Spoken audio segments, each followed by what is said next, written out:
It is January 2026. The HBO show Season 2 aired last year.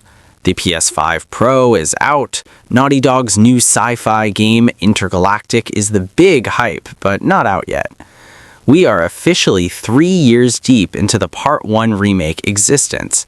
And 13 years? Yeah, 13 years since the original PS3 launch. Let's be real for a second. The dust has settled.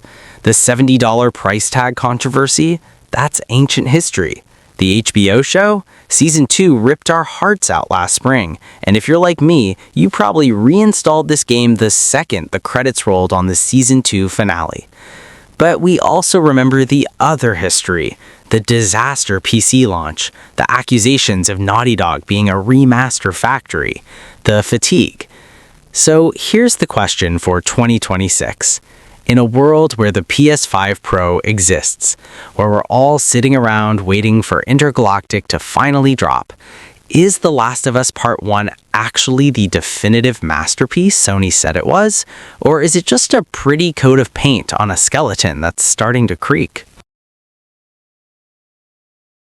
First, we have to talk tech, because if you're playing this in 2026, you are likely playing it on one of two machines, a PS5 Pro or a PC that hopefully doesn't catch fire anymore. Let's start with the Pro. I know, the PS5 Pro price tag was a choice, but if you own one, this is the game you show your friends when they ask why you bought it. Naughty Dog patched in the Pro support late last year, and the difference is actually substantial. We aren't choosing between fidelity and performance modes anymore. With the PSSR upscaling, we are finally getting that native 4K look at a locked 60 FPS. And the ray-traced reflections in the puddles, the lighting balance in the hotel basement, it grounds the world in a way the 2013 version never could. It's heavy. The air looks heavy.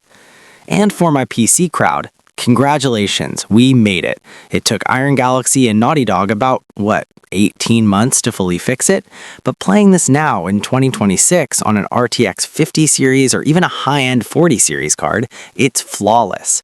I played through the whole campaign again last week on PC. No crashes, no building shaders for 45 minutes, just pure uncompressed depression at 120 frames per second. The reason this matters, the reason I'm harping on graphics, isn't just because shiny is good.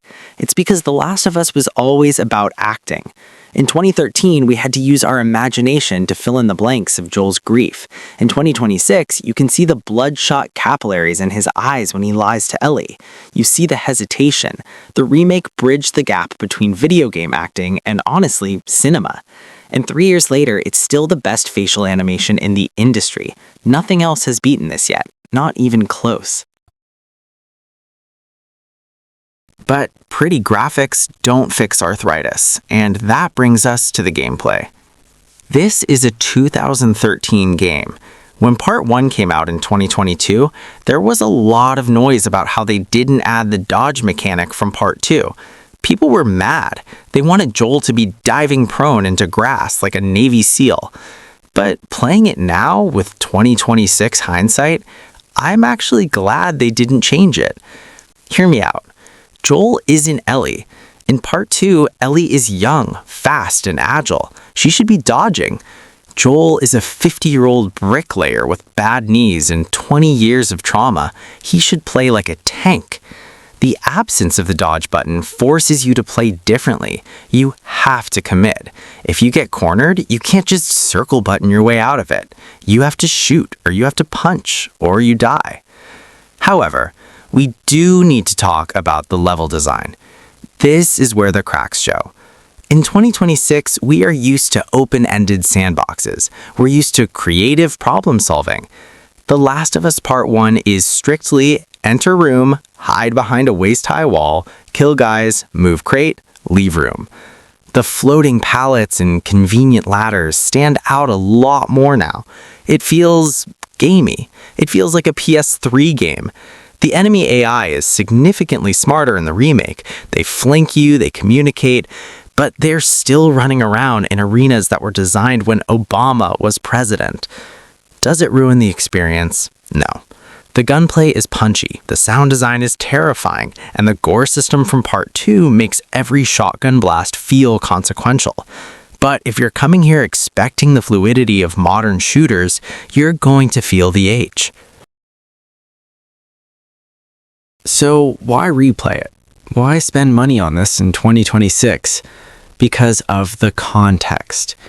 We've all seen the HBO show now. We've seen the adaptation, and don't get me wrong, the show is incredible. But replaying the game after watching the show made me realize something strange. The game is still better at being The Last of Us.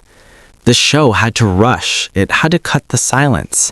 In the game, you live in the silence. You spend hours just walking with Ellie, listening to her whistle, hearing her tell bad jokes, watching her try to balance on a curb.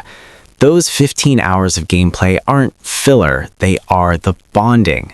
When you finally reach the hospital, you aren't just watching a character make a choice, you are making the choice. You feel the weight of that journey because you physically played through every mile of it. And let's talk about the ending. In 2013, the ending was a debate. Was Joel right? In 2026, after Part 2, after the show, after seeing the fallout, the ending feels different. It feels less like a debate and more like a tragedy. The remake does something subtle here. The facial animations in the final drive back to Jackson, Joel looks scared. He doesn't look like a hero. He looks like a man who knows he just doomed the world to save his own heart. And seeing that with the graphical fidelity we have now, it chills you to the bone.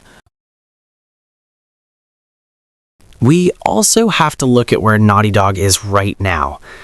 It's 2026. We are still waiting for Intergalactic. We know Part 3 is coming, but let's be honest, we're probably playing that on the PlayStation 6. Part 1 sits in a weird spot. It's the bridge. If you're on PC, you can finally play Part 1 and Part 2 remastered back to back, and I highly recommend you do that. Played together, they feel like one massive 40-hour epic. The visual consistency between the Part 1 remake and Part 2 is seamless now. You can't tell they were made years apart. And with the price dropped, you can pick this up for $40 now? Or grab it on a sale? It's no longer that $70 cash grab people were screaming about in 2022. It's just a premium product. So, review score? Look, I don't do numbers, but here's the truth. The Last of Us Part 1 in 2026 is a luxury item. You don't need it to understand the story. The Remastered still exists. The show exists. But if you want to see the definitive version of the best story ever told in gaming, this is it. The technical issues are gone. The price is reasonable. The PS5 Pro makes it sing. Yes, the level design is old. Yes, moving dumpsters is boring. But when the guitar kicks in, when you see the dust motes dancing in the light in Billstown, when you look at Ellie and realize how much you, the player, want to protect her, it reminds you why we play video games. It's not for the mechanics, it's for the feeling. And 3 years later, this game still feels like nothing else. Play it again. It's worth it.